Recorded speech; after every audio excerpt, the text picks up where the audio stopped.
After a Steelers win in Las Vegas, it is Madden and Benz Unfiltered with me, Tim Benz, and Mark Madden from 105.9 The X and Trib Live. You can check me out Monday through Friday at Breakfast with Benz, the Madden Monday podcast, where Mark and I recap the game against the Raiders is up already. You can find that online. We are brought to you by Bella Construction with 27 years of experience, specializing in roofing, siding, windows, and doors. Their large purchasing power means unbeatable prices and top quality.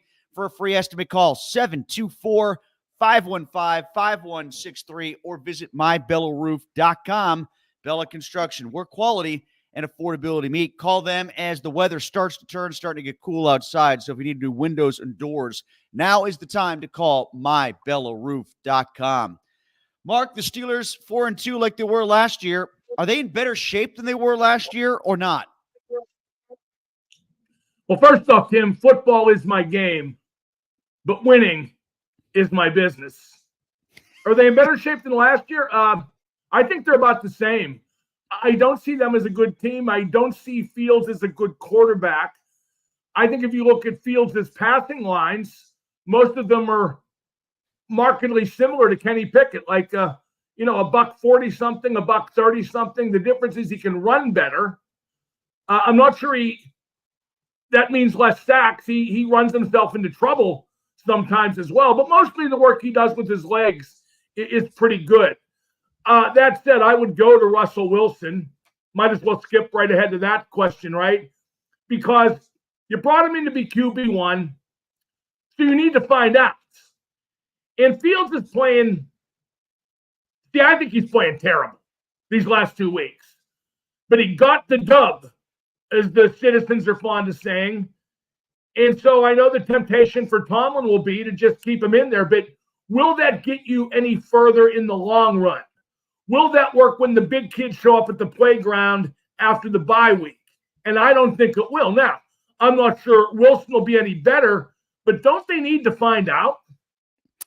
That was my thinking the first few weeks. I kind of thought that if Wilson would be the quarterback, it would look like this, maybe a different route to getting, struggling to get to the mid-20s to win games. This is a little bit of a fluke because of all the turnovers the Raiders gave them. You almost never see the Steelers get to 30, and there are weird circumstances as to how they did, like the officials keeping some of those drives alive for Fields. Boy, would we be having a different conversation if it weren't for the refs working in the Steelers' favor this time around. I think, to go back to your point, Mark, about what Tomlin does, I think he does stick with Fields, and I'm dying to see how he twists himself into a pretzel to explain it at his press conference tomorrow, because I don't think they have the injury to fall back on. He was healthy enough to dress as the number 2. That means to me he's ready to play, and if he's ready to play, then you have to tell Russ he's not starting, and you have to adjust the depth chart. Yeah, and how long till Russ pops off? Because he's not getting what he was promised. And if Tomlin really wanted to tell the truth and do himself a favor and not look like the dope he does on a weekly basis at those press gatherings, he should just say Fields is winning, so he's going to keep playing. If he keeps winning, he'll keep playing. If he doesn't, we'll decide later, because that's what he's thinking. Yeah, and it's through no fault of Wilson's on his own. It's through the fault of his own strength and conditioning coach that had him hit a blocking sled back in August, for crying out loud. So he could underscore that. Yeah, that's old news now, though, Tim. Now it's a lingering injury for an old quarterback, and it doesn't really matter how it happened. Fair enough, but either way, he could say that it's not because of what Russ didn't do, because Russ got hurt, so we're sticking with Justin. And then if Fields screws up, you replace him with Wilson, like what could have been the case at halftime yesterday. I was anticipating what you were anticipating. If that call isn't made by the official and that interception from the Diablo guy stands for the Raiders, then I think Wilson comes in for the third quarter. Did you see that one guy's name is almost like kind of Paul Amalu for the Raiders? It's like divided into 2 syllables with an apostrophe, but it looks like Paul Amalu. It's like he's a Dollar General Troy Polamalu. I didn't notice him. I did notice Divine Diablo, which might be my favorite name in the National Football League now. Yeah, but you're right. They say that calls like the Steelers got in their favor even out over the long haul, but in the short haul, they gave the Steelers the game yesterday. And all 3 of those, The roughing calls and the illegal man downfield calls were very, very borderline. Although the roughing calls within context of what the NFL seems to be demanding to protect the quarterback, I guess I can see it. Yeah, I'd like to hear an explanation, a true explanation, which we'll never get. They called the wrong guy in the second roughing the passer call, and I don't think that was we're calling the wrong number. I just think they saw the wrong thing, and they thought Crosby shoved them from behind late, and it wasn't the action of Fields falling from the first guy that hit him. I think they screwed up what they saw on that, not screwed up the number announcement. On the first one, I don't know what else that guy's supposed to do. He's got his hands out so as not to fall with his full weight on him, but what's he supposed to do, levitate? I know the NFL is really powerful. They can't defy gravity, for crying out loud. Well, first off, don't be so sure. Second off, one thing I noticed in the Steelers' game planning is they're taking a little more risk with Fields now that Wilson is healthy. Because if he gets hurt, they got another, starting level quarterback to put in. Although I thought Kyle Allen in his 2 snaps probably is the best quarterback play the Steelers have gotten all season. Here's a little bit of a myth, though, Tim. People are saying how Fields has cut down his turnovers, right? Mm-hmm. No, he's upped his luck. Now, he's only thrown 1 interception and only lost 1 fumble. But did you know he's fumbled 6 times, and the Steelers have recovered 5 of those? So yeah. I'm not sure he's taking care of the ball all that better. He's just getting away with it.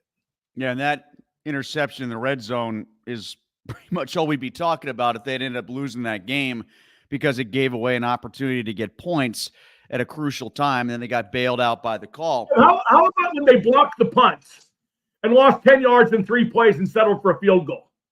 Yeah, that was bad. And was that the sequence? Forgive me for thinking Russ might do better there. No, he might. He might do better. Now, the converse to that is with the offensive line being a mistake. Again, to get back to the original point, you got to find out. You brought him in to be QB1. You got to find out.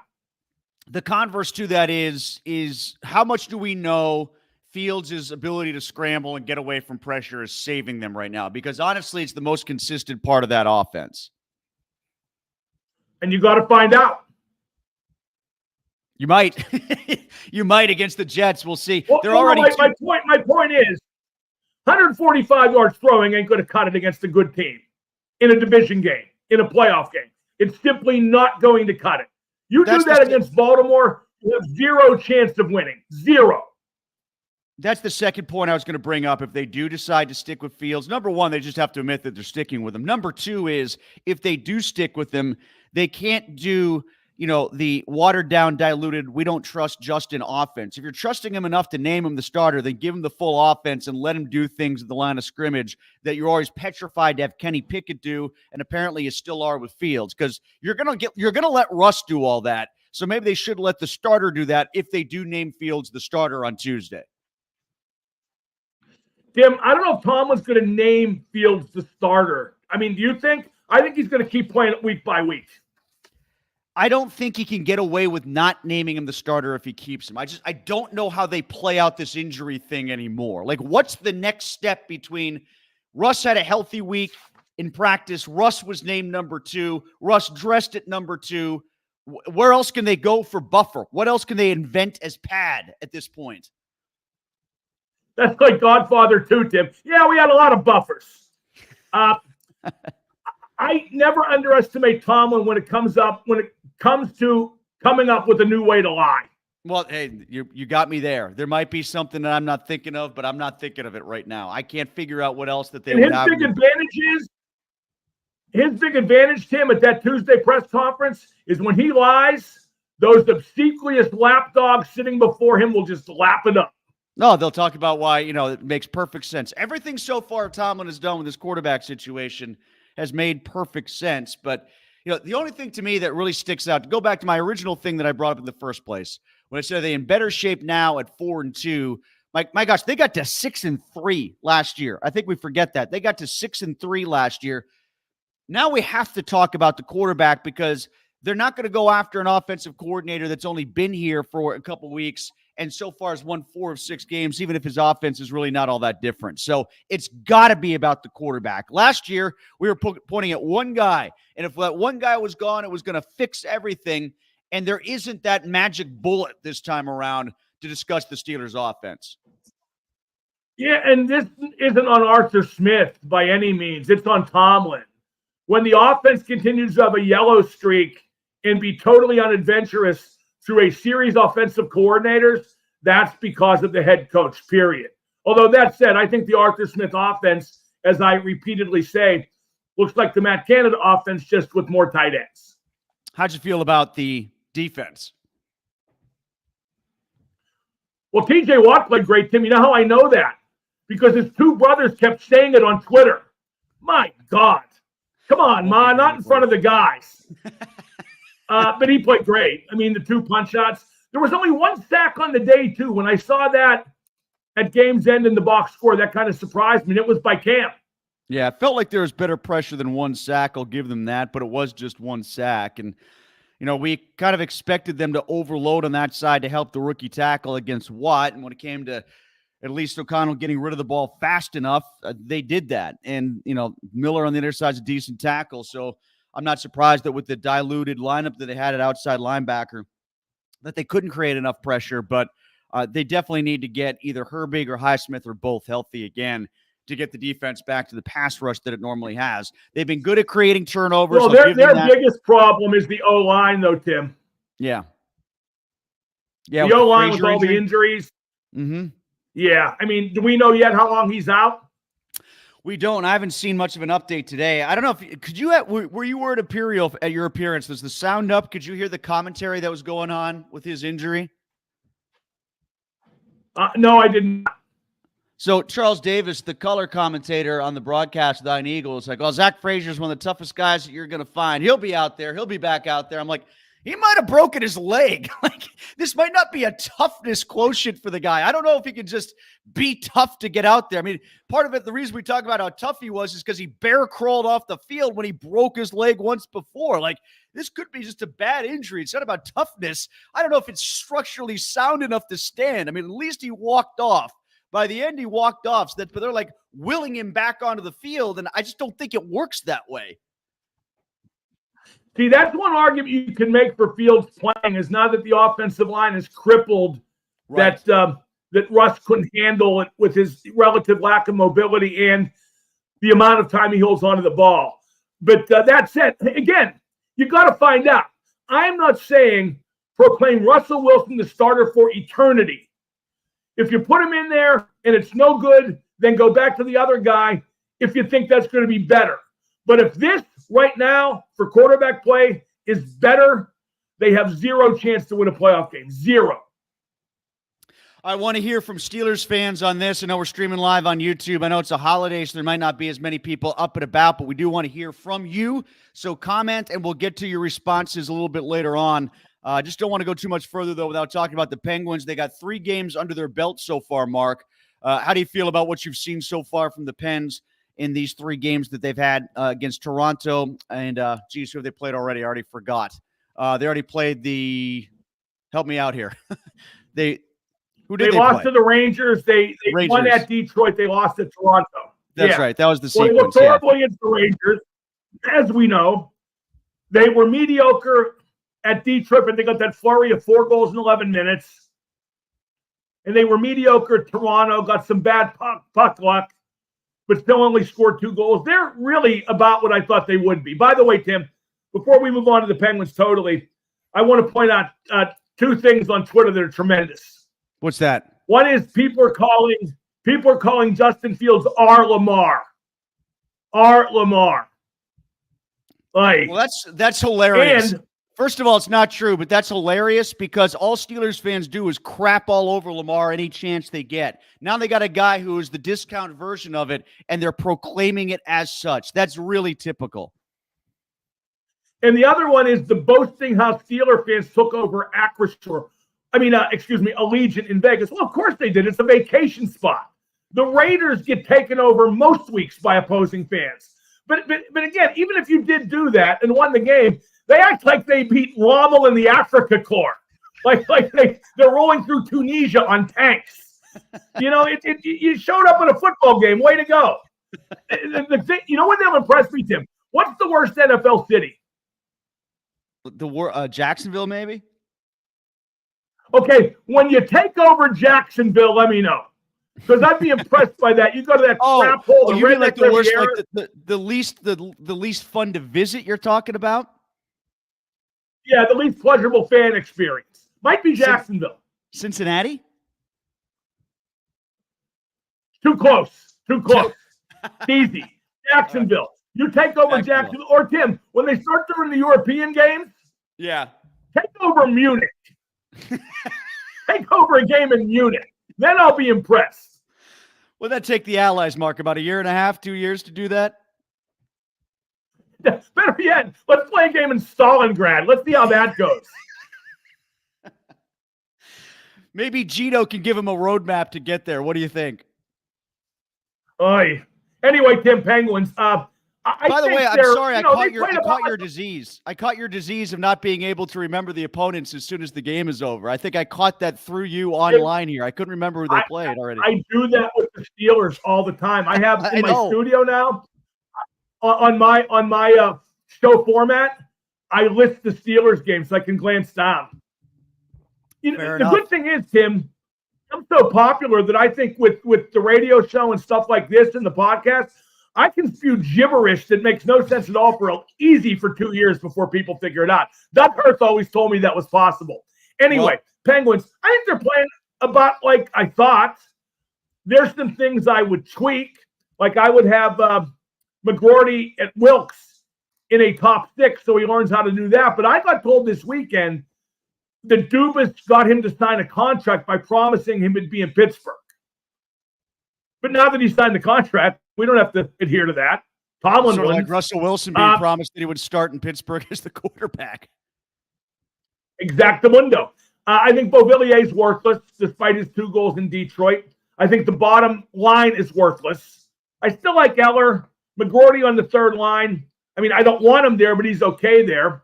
They benched Slabhead the other night. I wouldn't have. I thought he's played okay.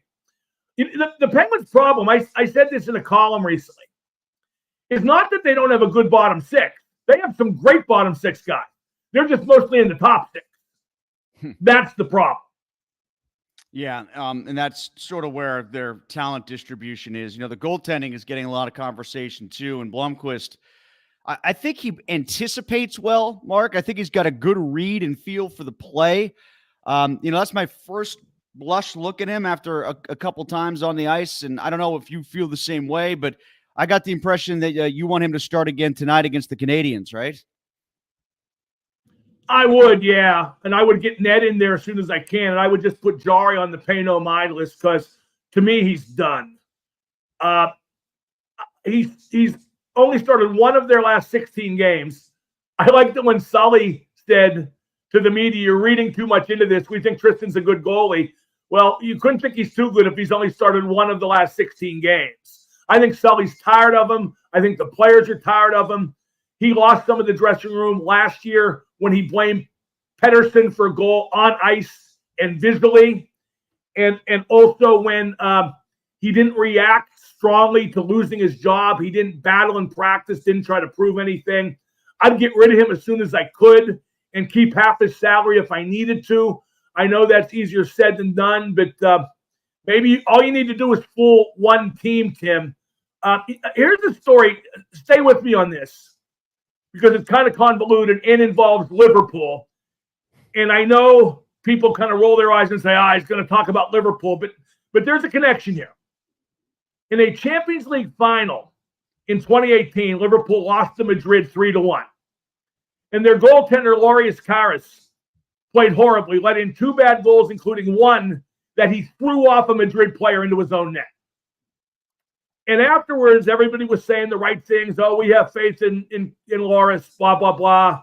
Next year, blah, blah, blah. Great young goaltender, blah, blah, blah. That's the players, the manager, the media, the fans.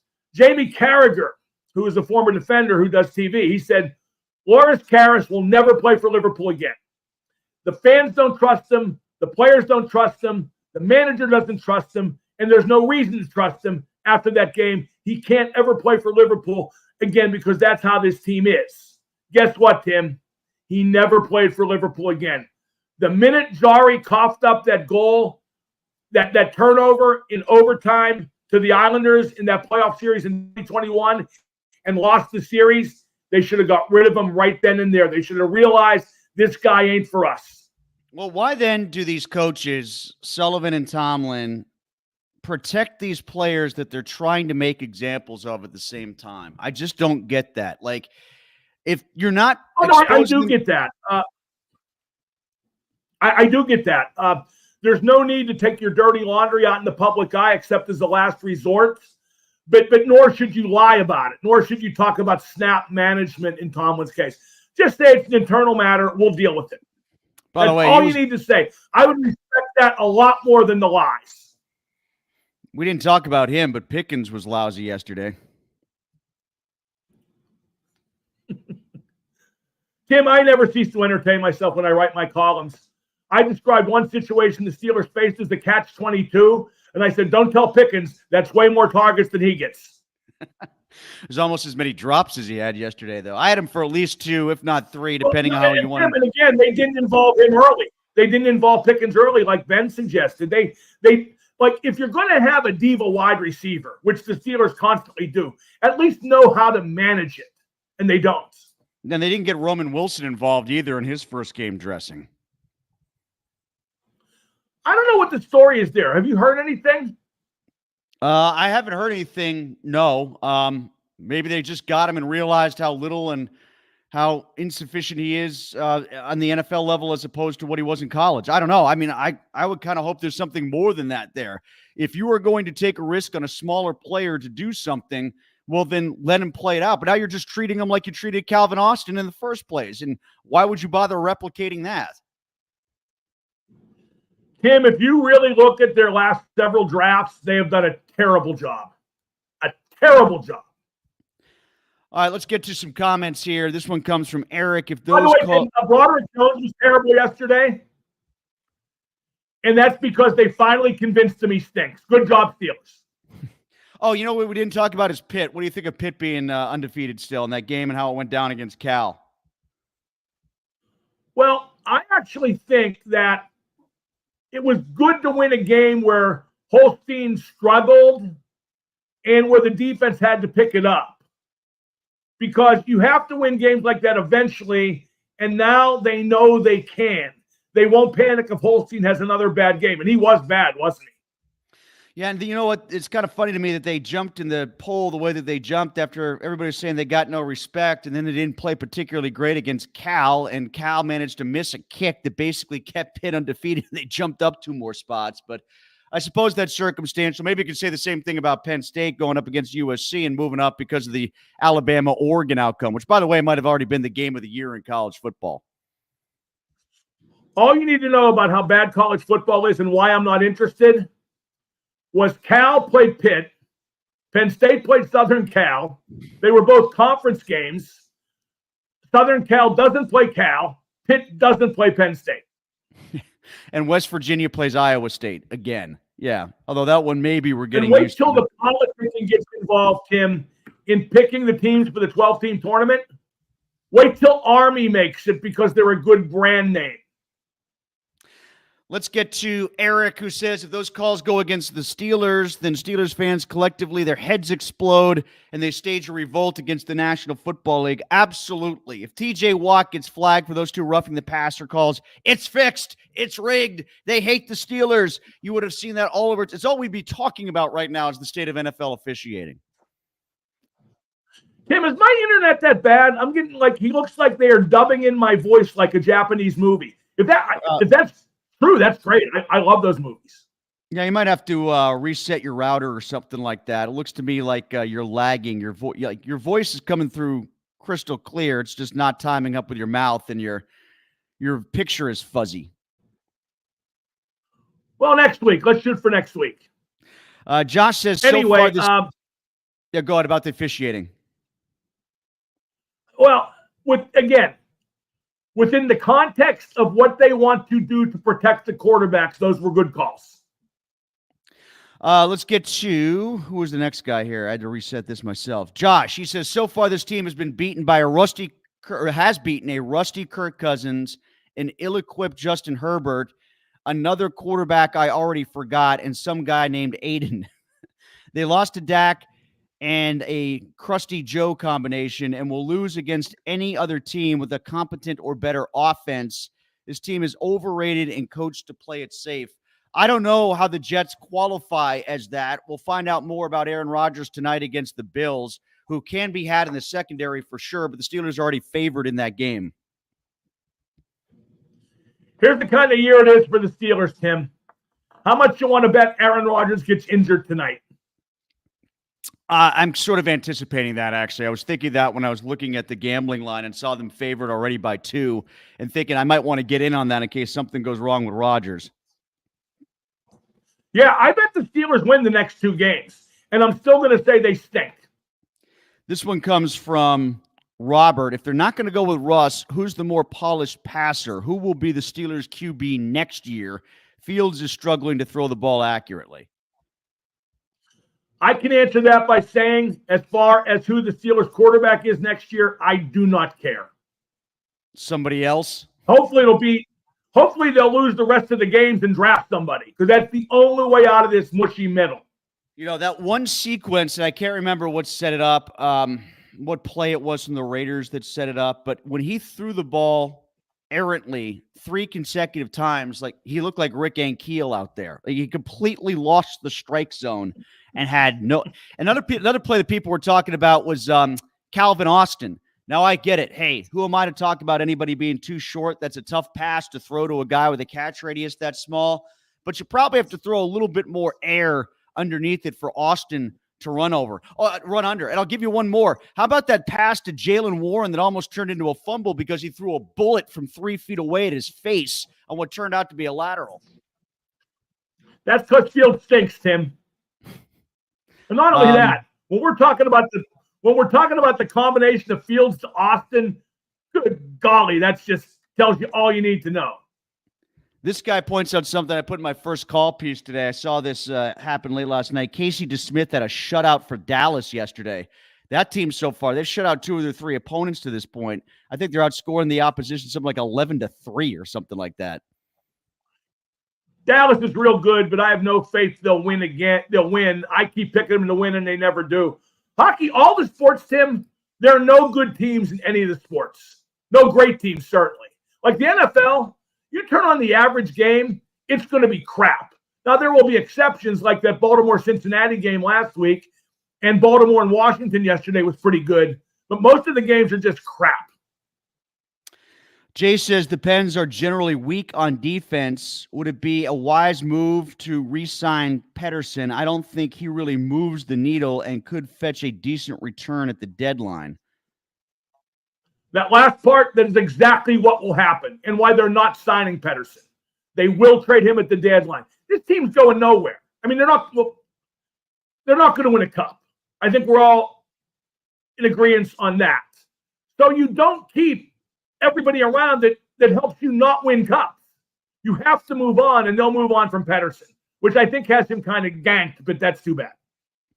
Frank says Baker did just fine beating the Steelers in a playoff game. Yeah, I do remember that when we're talking about opposition quarterbacks. Richard says Bloomquist so far looks positionally sound and doesn't implode in the net the way Jari does.